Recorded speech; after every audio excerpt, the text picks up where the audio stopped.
Oh, we're streaming live too, Zach? I'm sorry, Luis. Yeah, I'm trying to set it up now. Seeing as how we're going to be uploading them anyway, I figured we can probably just do it while we're going. Okay, as long as it doesn't degrade our picture or sound at all. And I would point out also, I mean, I'm not sure if this is actual city policy, but I know the council is doing it, but there's actually no legal necessity to do so. So it's just if you guys like to. I think that we got word from the city hall that they wanted us to move forward that way. So I don't think we have a choice in that. The live broadcasting maybe, but at least uploading them afterwards is, I think, a requirement now. No, and I agree. Uploading them afterwards makes sense because it also saves you the requirement to have to create the minutes later. Yeah, typing up On minutes. litigation. Cool. Okay. So if you're all set up, Luis, why don't we get going? One sec. Yeah. Before we start, if you want to just want to mention 36 Judson Street.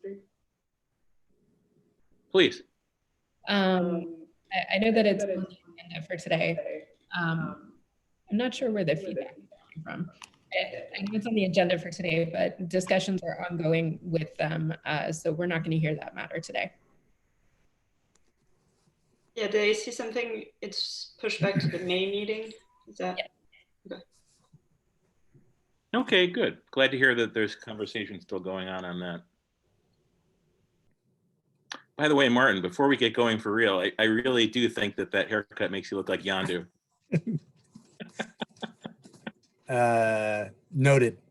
Yeah, thank you. So in that case, why don't we call to order the April 22nd meeting and public hearing of the City of Albany Board of Zoning Appeals.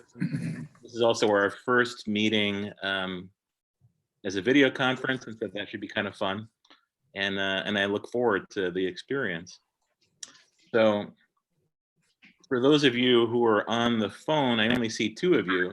We'll follow as much of our normal procedure as we can, which is we'll let an applicant, if we have any applicants in the room, make their presentation. At the end of their brief presentation, the board may or may not ask questions. When the board is done asking questions, we will ask members of the, I guess in this case, call-in audience, but call-in or viewing audience, if they wish to make a 3-minute long public statement.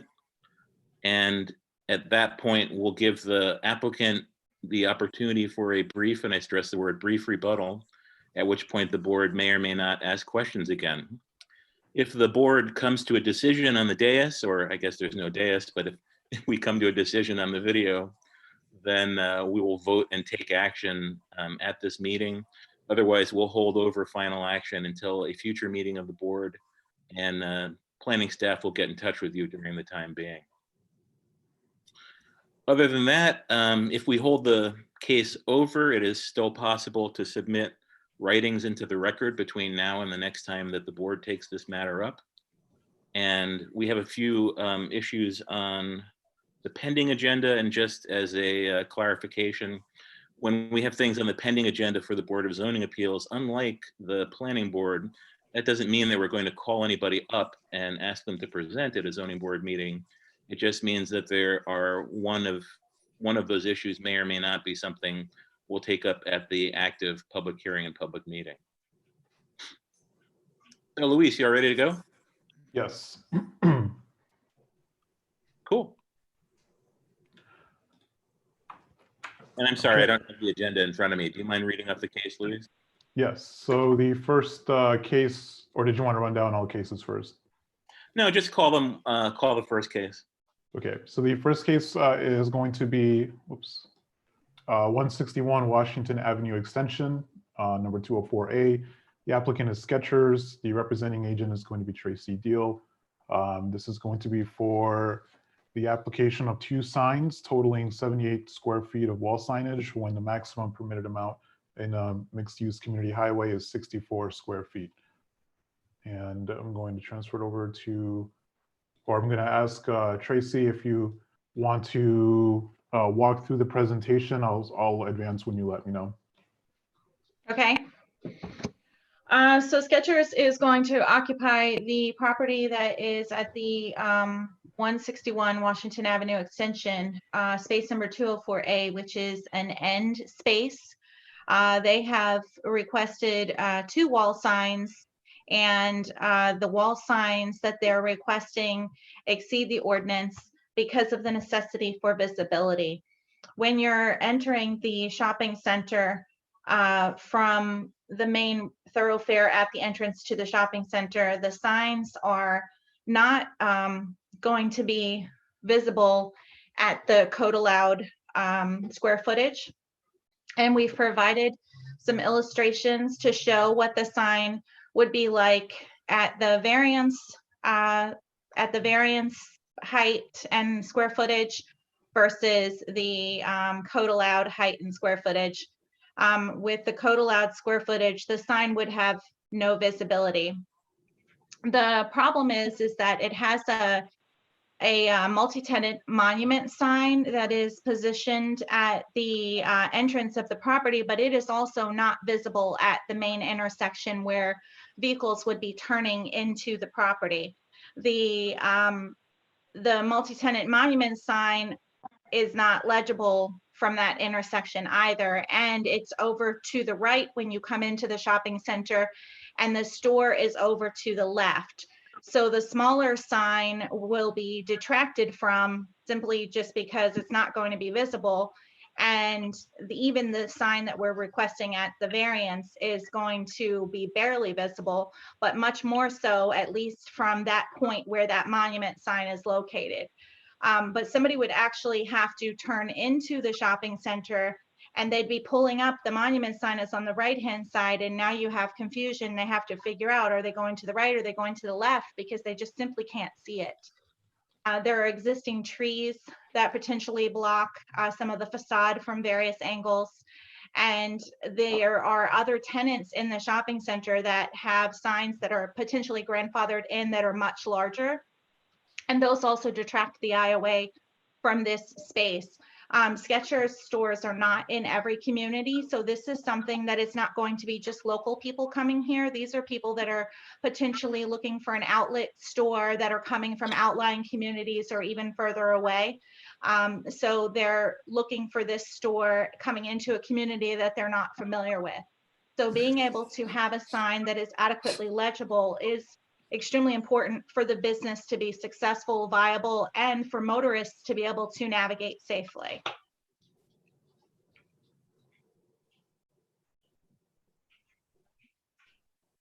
Thank you. Did you have any pictures of the aspects of the sign that you were talking about, Tracy? Yes, those were submitted, I believe, on the PowerPoint presentation. It is right there. So that would be the option 2 would be considered the code allowance. And then option 1, I think if you go back one more slide, that would be at the variance request. So that's the square footage with the variance approval. And the second one is the square footage without the variance approval. And you can see on the right-hand side, you can see that multi-tenant monument sign, and you can see the storefront, and you can see the other signs in the shopping center.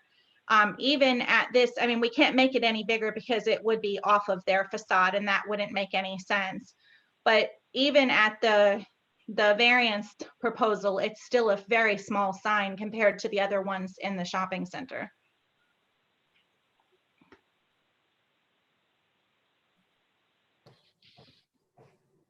And then this is the side sign that Louis is showing you now.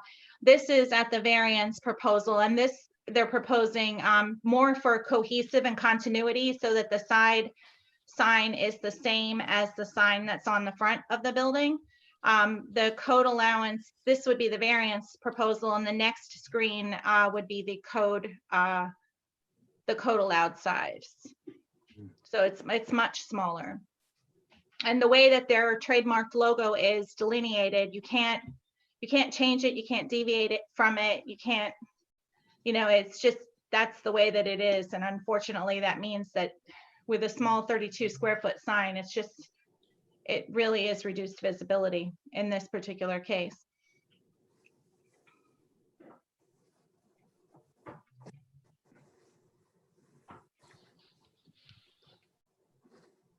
Thank you. So I tackled in my submission the variance criteria. I don't know if you want me to go over any of that with you. Yes, please, for the recording that'll be up on YouTube later. Okay. So the sign that is proposed will have no adverse effect on the existing and proposed traffic volumes in the neighborhood. The sign will enhance motorist safety because this sign is necessary for motorists to travel. The current, future, and needs of the proposed use in the city of Albany will not be affected because this area is an existing business zone. The property is new construction, it's a new construction, meaning a new tenant, and allowing this sign would enhance the business district. The character of the existing neighborhood and the effect of the proposed use or special exception would not negatively impact the other properties. Signs already exist, and as you've seen from the photographs, the signs that exist are much larger. The proposal is consistent and compatible with surrounding uses. The proposal is consistent with the intent of the City of Albany sign ordinance. The intent overall is for, public safety and to help people be able to navigate their way to where they have to go safely. The proposed sign will have a positive impact on the use as well as the peace and enjoyment of people in their homes by reducing traffic-related incidents that occur from motorists not being able to find their way. There will be no probable effect on noise or glare of the uses of surrounding properties. The proposed use will not cause deterioration of the area and the neighborhood, but rather enhance the use of a vacant retail tenant space. The proposed wall sign is consistent with the Skechers brand and their image across the United States. The signs that are proposed are consistent with the architectural nature and character of the surrounding neighborhood. It's a business route with nearby interstate highways. Most of the properties that front on this roadway are businesses. Other businesses along Washington Avenue Extension have signs that exceed the ordinance in height and area. The shopping center is hidden by trees along Washington Avenue Extension. Larger signs are necessary for those signs to be seen. The significance of this sign for the public good versus the good of the neighboring landowners is that the sign will allow motorists to safely identify their location and prepare for turns and stopping along the main road. If patrons cannot safely locate the property, it becomes a vehicular hazard. Vehicular hazards create a financial burden to infrastructure. Safely locating a business is essential for the success of the business as well as for the citizens of Albany. Ultimately, when considering these factors, the variance would be for the public's good and the good of neighboring landowners. It's a commercial shopping center, and the signs within the shopping center all need to be legible from Washington Avenue Extension. The signs proposed are consistent with the character of the retail shopping center. TJ Maxx, At Home, PetSmart, the Home Depot all have signs that exceed the allowances. The alternative is to have a sign that is not legible, and this is the minimum necessary to achieve some type of visibility. In today's retail climate, shopping centers are struggling to keep their tenants, and of course with COVID-19, we're going to push that aside and not include that as part of our thought process. But this property is 480 feet away from Washington Avenue Extension with existing treescapes. So the sign needs to be seen from a substantial distance. The sign proposal is not a contextually significant deviation because signs that are existing here already exceed the ordinance, and the sign proposal will be most consistent with those in the shopping center. Signs will not have a negative impact on the environment overall. Signs are necessary for the safety of motorists that are traveling on the existing roadways and parking lot. This variance is not self-created. Mature trees exist, setbacks exist. It's a vacant retail spot that they're trying to occupy. The hardship of visibility is created simply by the existing conditions.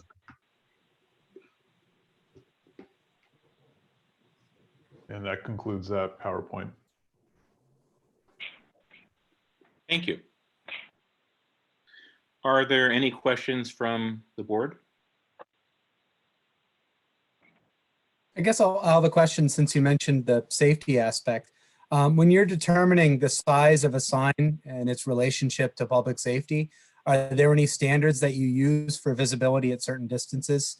The designers and the graphic artists use the U.S. Sign Council, the United States Sign Council's recommendation for letter heights at posted speed limits. And Okay, these are so the- actually smaller than that. So the sign limit for this sign in the recommended guidance would be larger than the, I believe it's a 30-mile-an-hour speed limit on Washington. Yes. Okay. Yes. Thank you. Are there any further questions from the board? I guess the question that I have is, it seems that a lot of the argument that's being made for the larger sign is based on safety, and it will be safety that an individual driving on the Washington Ave extension would need to be able to see the sign. To my understanding, the allowable square footage is 64 square feet. Is that correct, Louis, for this? Yes, That's right. for two frontages. So my thought is, would it not be possible for you to have the sign the size that you want in the front and reduce the size of the sign on the side of the building? It would. Oh, I'm sorry. It would be. Yes, it would be possible. And if that would be something that would appease the board to allowing the sign as proposed on the front and complying with the allowance on the side or reducing the size on the side, I'm sure my client would be happy to do that. Okay. Don't get me wrong, it's the total signage that is driving the size, correct? So Yes. if the applicant wanted to keep the same size sign in the front and reduce the size on the side, they wouldn't even need a variance. Isn't that correct? That's correct. The size on the side, if it's proposed at 32 square feet, is the minimum size that would be possible for the size on the side. And the size on the front is proposed at 84 square feet. So we would still need a variance even if we reduced the size on the sign on the side, because the side sign at the 32 square feet is the minimum amount that's going to be for that letter height to be legible. That's that's the smallest sign that we have available. It's a 18-inch letter, I believe. Thank you. Are there further questions of the board? Wait, no. Can we go back to that? So you said the sign on the front is 82 square inches itself. Like what? 84. Could you? The sign on the 84. front is proposed at 84.84 square feet.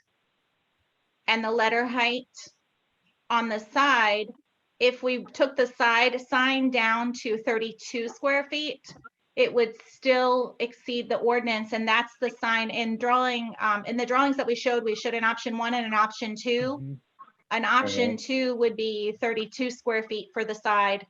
That would be the smaller letter set. And the minimum for it to be legible would be an 18-inch letter. It's the smallest one that we have available in their sign family. So it would be a variance versus putting 84 on the front and 84 on the side. It would be putting 84 on the front and 32 on the side. And then that would still be legible to motorists that are traveling along that side entry, coming from the rear, coming from other points of the shopping center. Thank you. Does the board have any more questions? No, I just just to remind the applicant, one of the requirements for this board is to minimize the variance that's being requested. So just something that we're required by law to think through. I appreciate that. Thank you. And if I could just clarify on the square footage aspect of it, the department calculates channel letter signage by just the actual letter square footage. Any negative space around it, around the mounting bracket, is not considered part of the sign. That's how we came down to 39 square feet from the 84 square feet that the applicant had originally stated the size of the sign is. Right. I understand that. Thank you. Okay, so I think it's fairly clear that we are constrained by law to, when we do approve a variance, to approve the smallest one possible. And I think you've heard from staff and from the members of the board that it would be possible for you to reduce your variance. And so let me leave that there for the moment and ask one last time if there are any questions, further questions for the applicant from the board. And I see some head shaking no. In that case, then I will ask, Luis, are either of the two people, I think it looks like 3 people now who are on the phone, interested in commenting on this project? I haven't had any email registrations for speaking, and I have not had the attendees reach out to try to speak for this case. I'm not sure, we don't have, yeah, it's up to you if we wanted to see if we can try to get the attendees to have any, if they have any comment to register. Yeah, please, if you don't mind reaching out to them, we'll just contacting them one by one to see if they want to speak on this project. I don't think I can allow that since they're on a phone call, they're dialing in. So what I would do, I would have to allow them the opportunity to speak one at a time if they wanted to speak. That would be fine. Okay. Let's give it a shot. The first person that would be calling in, I have phone number area code 407, last 43529. I'm going to open up the opportunity to speak here. If you can, if you have any comments, please, you can speak them now. They should also provide a name and address, correct, for the record? Yes, we'll need a name and address as part of your introduction, please. I am Michael Gately, 1 Crossgate Small Road, Albany, New York, 12203. I'm the property manager for Crossgates and Crossgates. I'm here just listening in as part of the presentation, but thank you for the opportunity. Thank you. Thank you. The next caller, I have area code 518 and number ending in 1104. I'm going to open up the ability to speak in just a moment here. If you could start with your name and address, and if you have any comments, you can follow with that. My name's Tom Darby. I don't have any questions for this applicant. Thank you. Thank you. And the next caller is 518 area code ending in 0678. I'm going to open up the opportunity to speak. If you could start with your name and address and any comments for this project, if any. This is Tony DeThomas's. I'm calling for the next project. Thank you. And that's that completes the participants. I also have another caller on the line, or another participant.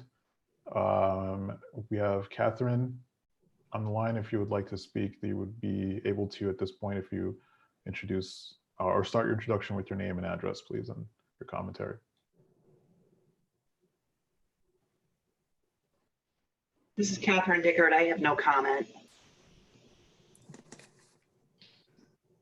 Okay, that completes all the participants. Thank you, Luis. In that case, we don't have any public comments, and there's not necessarily a need for a rebuttal.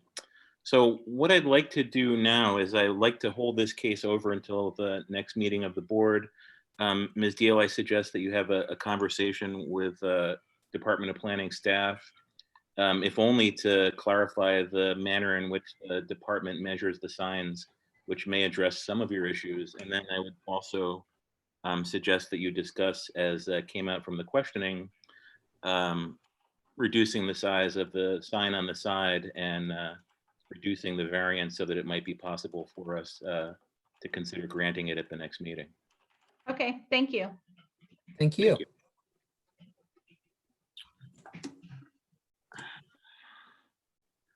Now we have 2 cases on our pending agenda. One is 36 Judson, and that is not going to be addressed since they are in conversation with the city. The only other case that we have on the pending agenda right now is 299 South Allen Street, which is a request for an interpretation. Do any of the members of the board have any additional questions for Mr. Hirschberg and the project?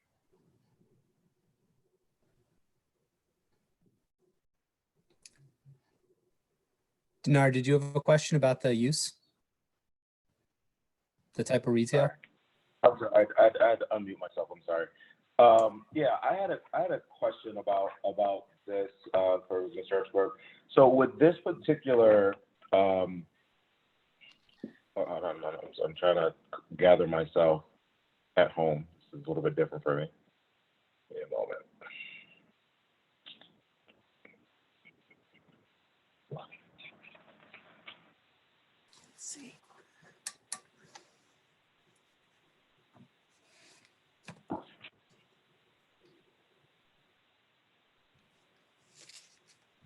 Okay, so within your request, what you're asking for is going to bring the building for the most part into compliance, and you want to have this thrift store on the first floor, and you want to have it defined as general retail. Is there any particular reason why you're not choosing to define that space as specialty retail, which is an allowable non-residential use within this zone or district? Thank you. We didn't realize at the time, and I don't think it was clear on the table of permitted uses that it was permitted to be specialty retail. Some research done by Corporation Counsel's Office disclosed that later.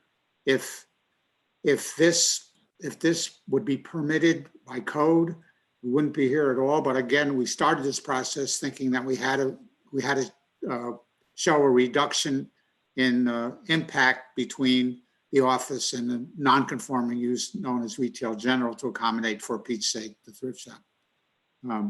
That's why we started this process. Okay. But there's no objection by the client to actually define it as specialty retail, which would make the entire project conforming. If the interpretation by the planning department and Corporation Counsel is that the request being made by 196 Washington Avenue LLC is in compliance with the code, then I guess we don't even need any action. But I'm not clear yet as to whether that determination has been made.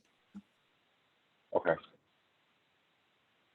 Thank you, Mr. Hirschberg. And I think just to make sure that we have our belts belted and our suspenders suspended, that it would make sense for the board to issue an interpretation that the use that is being put before us would be a specialty retail if the board are interested in going in that direction and making the building entirely conforming rather than doing an interpretation for a substitution of non-conforming uses, which would be an issue of first impression for the board under the new code. So what I'd like to do is, since we have discussed this issue before in the workshop that we had before the New York on pause order, is to see, Denard, if you would be interested in putting that interpretation up for a vote at this meeting.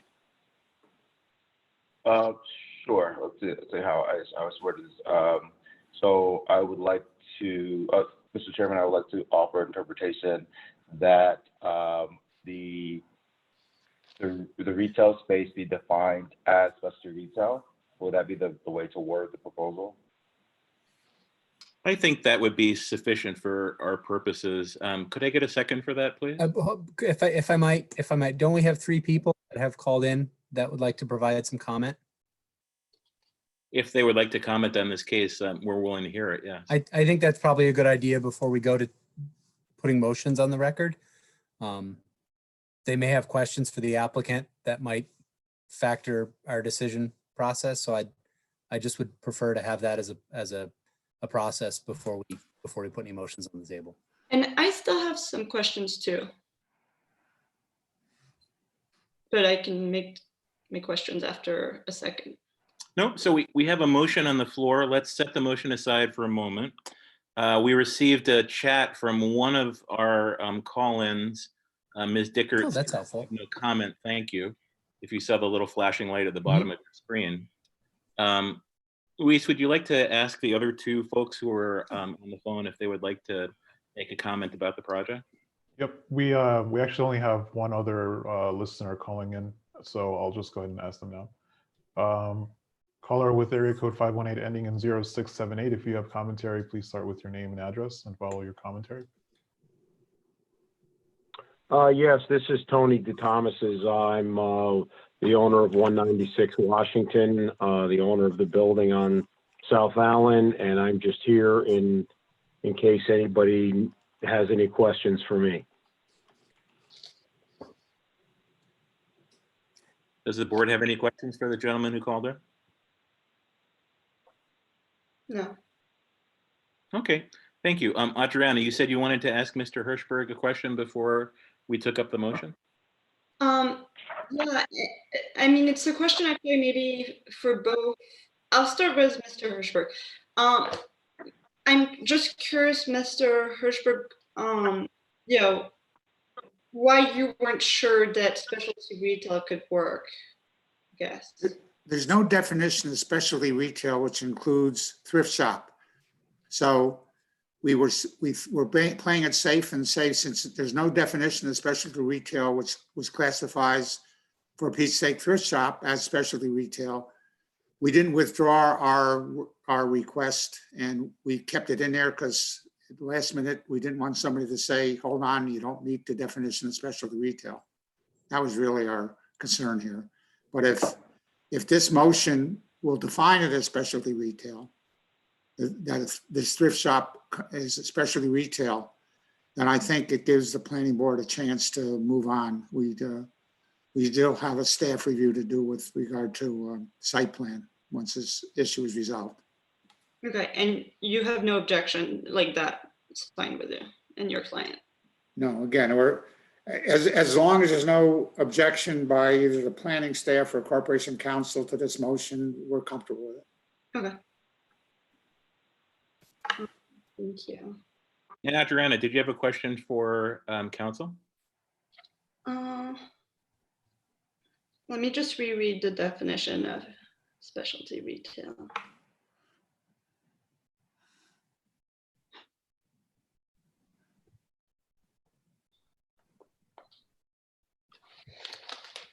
And so we're talking about an RM area, right? Because I looked at the tab, and so maybe it's not the latest version because I'm looking at it in my printed document, but I don't see it as permitted. So am I missing something? It's in the specific standards. Like in here, you know, like in this. No, there's actually in the table. You have to.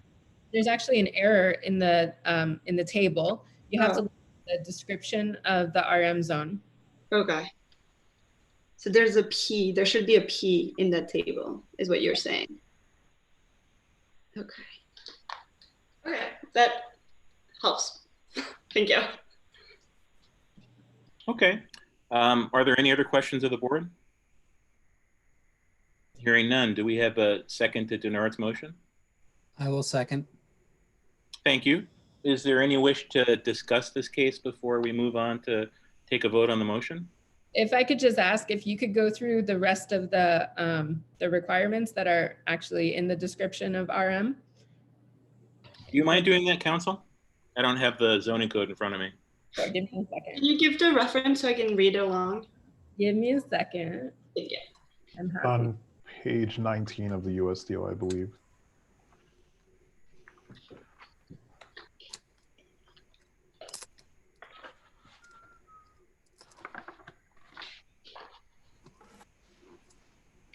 So it's in the description of RM on my version. It's page 17. Oh, okay. Is where it starts. And then on 19 is where the specific provision is. So for non-residential uses in the RM, no non-residential use shall operate between or before 8 a.m. or after 10 p.m. And then portions of the ground or basement floor of a residential structure that was physically constructed or adapted to accommodate non-residential uses. For example, through an addition extending closer to the sidewalk than the original facade of the building, or through the installation of display windows, before January 1st, 2015, may be used for the following uses, but the area devoted to such uses may not be expanded beyond the ground or basement floor constructed or adapted for non-residential purposes before January 1st, 2015, and the use may only operate between 8 a.m. and 10 p.m.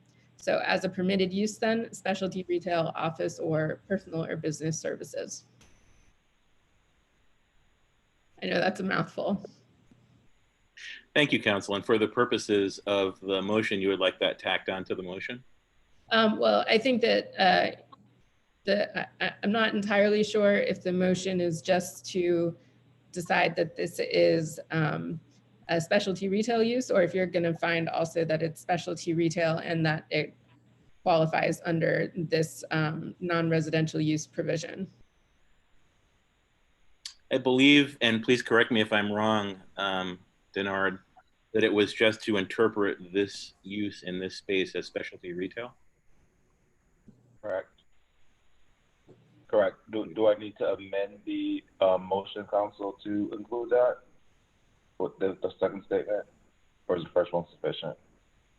Well, I think if you want to, if you want to take care of it all at once, you can do it that way. If you want to take care of it in separate motions, that's fine to do it that way as well. Okay, so can you restate for me the language, the additional language that will be needed? I would just say Specialty retail. Yeah, I think, Denard, you could recast the motion as that the board would interpret the space and the use of specialty retail as described in, and what is the site to the section, Council? it is 375-2 C5D 2. All of the very long citations in the USDO. It's been written by lawyers, yeah. I didn't. But yes, it's the RM multifamily district standards.